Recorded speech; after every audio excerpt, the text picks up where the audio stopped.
Hello, this is Matthew Robert Payne from Australia. This is the P2 series, and this is P205, and this is called Christ the Bond Servant.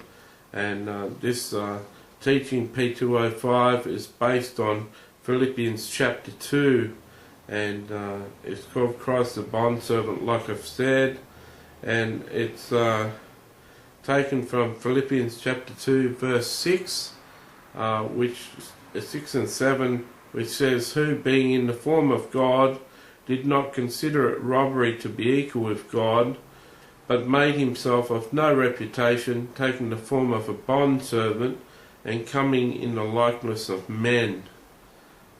Jesus knew that he was equal to God. He didn't steal anything of God. There was no robbery involved. He was God on earth. And though he was God on earth, he made himself of no reputation. When he was conceived, his mother was out of wedlock, and she wasn't married when she fell pregnant, and so there would have been many rumours about Jesus coming from a form of adultery, sex outside of marriage. It wouldn't have been a good reputation that Jesus was born into. He wasn't born into a kingly house. He wasn't born into wealthy parents. His parents offered up a turtle dove rather than a pigeon, a turtle dove rather than a lamb, which showed that they were from a moderately poor family. He came from a town called Nazareth, a village. He didn't come from a city. He was Nazareth. One person commented, "Has anything good come out of Nazareth?" Although he was born in Bethlehem, the city of David, where the Messiah was prophesied to have come from, he never made that known to the people when he was in his public ministry. All they knew was he came from Nazareth. He didn't say that he was born in Bethlehem, so they could have tied together that, well, he really is the Messiah. He made himself of no reputation. He allowed himself to have no reputation. Have you ever been like myself, destined for things in ministry? Have you ever had a future and a purpose in your life that you haven't achieved? Have you ever known things and known your capabilities and the abilities that you have in you and the destiny that you have in you, but you have no reputation, and you want to go forth and do big things, but you're being held back? Well, Jesus could have had a big reputation. Jesus was very popular, but he made himself of no reputation. He spoke out against the Pharisees. He spoke against the false teaching. In his first week of ministry, he went and drove a whip through the temple. That's not something you do if you want a big public ministry, if you want to be looked upon as a great leader. You don't go into the most holy place with a whip and drive people out in the first week of ministry. We've got a church called Hillsong here in Australia that's responsible for a lot of praise and worship songs throughout the world. They've got a big reputation. If I was going to start in public ministry and preaching, I wouldn't go into Hillsong and rip their bookshelf apart and their resources shop apart, take a camera in there and whip people and bash people and be violent and say, "Don't sell in the Father's house."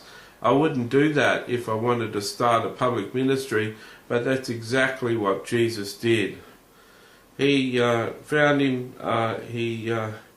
made himself of no reputation, taking on the form of a bondservant and coming in the likeness of men. A bondservant in Jewish days was a man or woman would sell themselves to a family and served the people as servants for 7 years or a period of time, and they'd pay off some debt that they owed someone, they'd sell themselves for a certain amount of money and then become slaves to that person. At the end of the 7 years, they were due to be released, or could be released, but some of the servants found that life was enjoyable being a servant, and they had meals and they had things cared for and they had a good life, and the master was a good master. Some of them could choose just to remain in slavery, remain being a slave to that master and living in the household and be looked after and keep on doing work for the master. That person used to have something put in their ear and they'd become a bondservant, which means they'd become a slave to the master, a free slave, a slave that works for free, that could have gone free and gone back to his family and being a free man, but he's decided to stay in slavery. Well, Jesus came down as a slave to his Father and served all lost humanity with his life, with his miracles, with his time. Jesus made himself a man. He wasn't as supernatural as some people think he was. He was exhausted at the end of the day. He was tired. He had an anointing which was a powerful anointing for miracles, but he used to have to refresh himself with hours of prayer before his Father. He had to replenish his spirit, and people always were thronging about him and always using him. He was always tired, you know.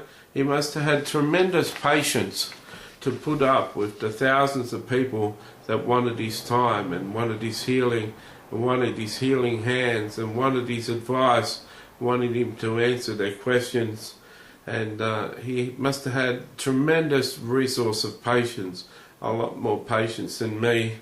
And his servanthood was proven in the fact that he became like a man. So he had to sleep at night. He woke up tired. He woke up exhausted. He had to walk up hills and walk up mountains. He didn't have a donkey. He didn't have a horse. He wasn't a rich man. He lived by faith. He didn't have a big income. He didn't travel in Learjets and stay at five-star hotels. He slept out. He did it rough. He walked in the rain. He got tired legs. He got rashes probably from walking so far, and he used to sweat and smell dirty and have to have a shower before he spoke to people. Sometimes people would throng around him and he'd be stinking. People would know he's stinking from the sweat. He was a human being. It took a lot of grace on God's part. It took a lot of grace on Jesus' part to become a human, to be confined to a human body when he was so perfect in heaven, to be reduced to become a man, to be reduced to be a slave, a willing slave for God, to serve lost humanity and lay down his life for us and show us a better way, was truly a wonderful act. Christ the bondservant, what a wonderful example we have.